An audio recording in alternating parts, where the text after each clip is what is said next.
اب ہم نے سرگودھا سے خبریں شامل کی۔ Sargodha additional deputy commissioner general Muhammad Umar Farooq نے محکمہ پاپولیشن ویلفیئر کے ماہانہ اجلاس کی صدارت کی۔ اس اجلاس میں مختلف اہم شخصیات اور تنظیموں کے نمائندوں نے شرکت کی، جن میں ڈسٹرکٹ کوارڈینیشن کمیٹی کے ضلعی member Riasat Ali Ferozi star welfare organization Punjab کے vice president Asher Adeel, general secretary Riffat Rani ڈو مک آفتاب اوان اور assistant director education Muhammad Tahir شامل تھے۔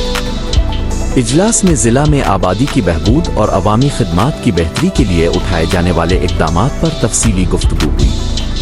Additional deputy commissioner general Muhammad Umar Farooq نے محکمہ پاپولیشن ویلفیئر کی کارکردگی کا جائزہ لیتے ہوئے ہدایت کی کہ عوام کو بہتر سہولیات فراہم کرنے کے لیے مختلف محکموں کو مزید فعال کیا جائے۔ اجلاس میں سٹار ویلفیئر آرگنائزیشن کے کردار کو بھی سراہا گیا، جو عوام کی فلاح و بہبود کے حوالے سے کئی اہم منصوبوں پر کام کر رہی ہے۔ وائس پریزیڈنٹ اشر عدیل اور جنرل سیکریٹری رفعت رانی نے سٹار ویلفیئر آرگنائزیشن کی جانب سے مختلف فلاحی سرگرمیوں کے بارے میں تفصیلات فراہم کی اور ادارے کی کارکردگی کو مزید بہتر بنانے کے لیے اپنی تجاویز پیش کی۔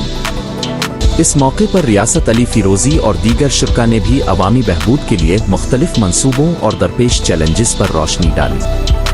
محمد طاہر نے محکمہ تعلیم کی جانب سے اٹھائے جانے والے اقدامات اور عوامی آگاہی مہمات کے بارے میں بریفنگ دی۔